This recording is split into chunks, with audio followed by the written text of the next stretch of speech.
Hello friends, मैं engineer Dinesh Tripathi. बातें तो बहुत हो गई, न्यूक्लियर फिजिक्स से लेकर के रॉकेट साइंस से लेकर के एग्रीकल्चर से लेकर के इकोनॉमिक्स से लेकर के जीडीपी से लेके जीडीपी पीपीपी से लेके और जॉब क्रिएशन, एंटरप्रेन्योरशिप और आईएएस कोचिंग, तमाम सारे विषयों पे बात हुई और लॉ ऑफ अट्रैक्शन पे भी बात हुई। और मैंने कभी आपसे ये नहीं कहा होगा कि मेरा चैनल आप सब्सक्राइब करो, क्योंकि इसमें मेरा कोई सेल्फिश इंटरेस्ट नहीं है। हाँ, ये जरूर है कि आपके फायदे की बात है, क्योंकि हम जब कोई एक विषय उठाते हैं, उसको आगे तक लेके जाते हैं, फिर वापस उसी बिंदु पे लौटते हैं।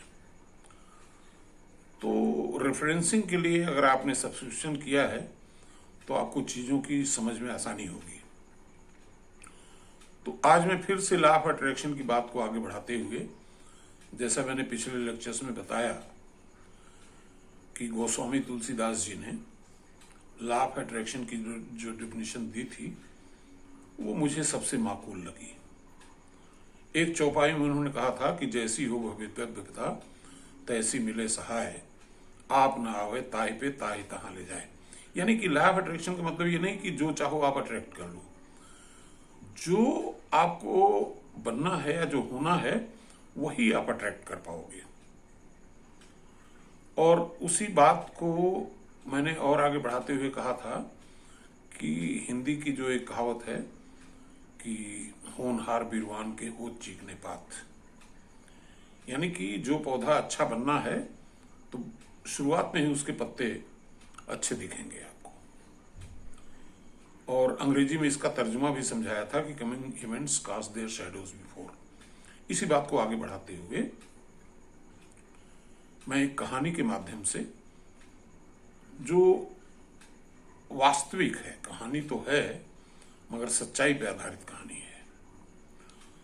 तो दोस्तों, हमारे एक बॉस हुआ करते थे, तो अक्सर ऐसा होता था कि जब मेरा प्रमोशन होता था तो एक पोस्ट उनका भी प्रमोशन हो जाता था, और कई जगहों पे हमारी उनकी पोस्टिंग एक साथ रही, और कम से कम 3-4 जगहों पे हमारे बॉस रहे, इमीडिएट बॉस।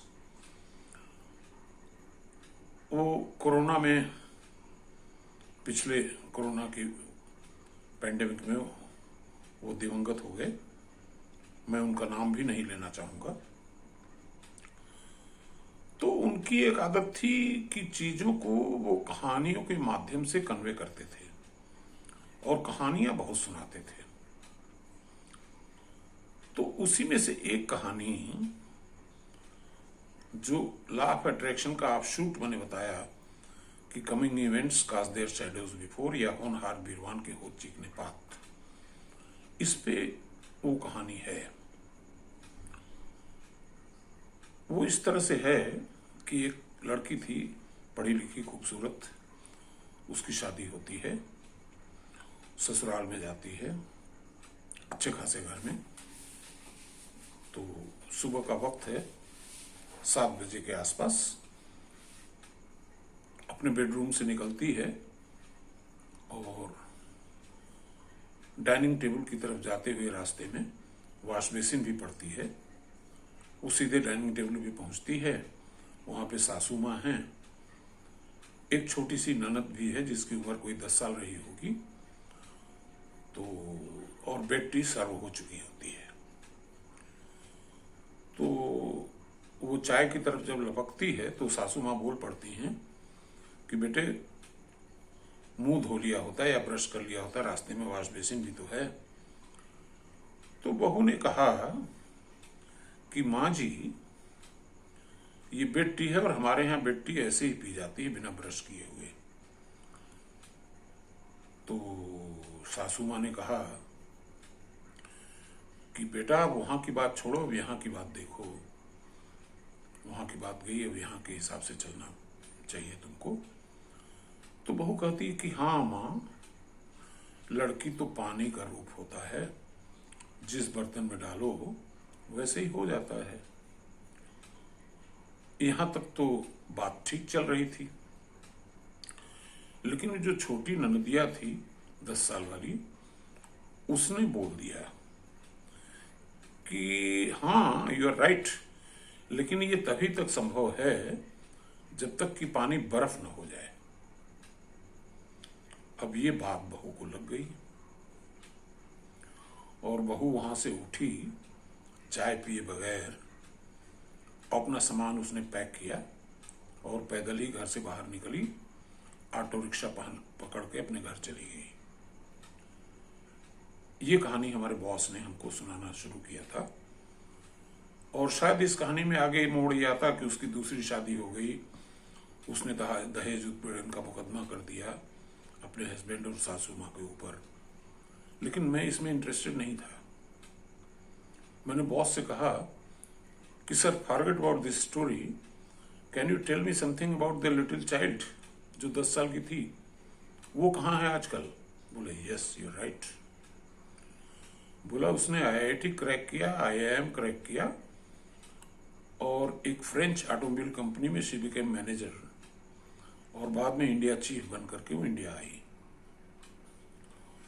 और जो उसके पिताजी का बर्थडे था अगला, जिसपे कि बर्थडे सेलिब्रेट होना था, तो बेटी घर आई और पिताजी वेल ड्रेस्ड नहीं थे। उसने कहा पापा, हमारी कंपनी के भी कुछ लोग आने वाले हैं, तो आप थोड़ा फॉर्मली ड्रेस हो जाइए। वो फॉर्मली ड्रेस हो गए। थोड़ी देर में कंपनी के लोग आए और उनको एक चाबी सौंपी और पीछे एक ट्रेलर पे जो उस कंपनी की सबसे लेटेस्ट व्हीकल थी वो थी, वो अनलोड हुई और चाबी खोला तो गेट खुला उसका, उसको ड्राइव किया उन्होंने। तो उस व्हीकल की कीमत उस समय जब उन्होंने कहानी सुनाई,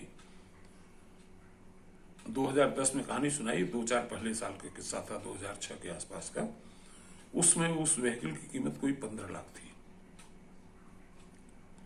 तो इससे आप असेस कर सकते हैं कि वो छोटी बच्ची जिसने डायलॉग दिया था, वहीं से उसका भविष्य पता चल गया कि वो कितने इंटेलिजेंट है।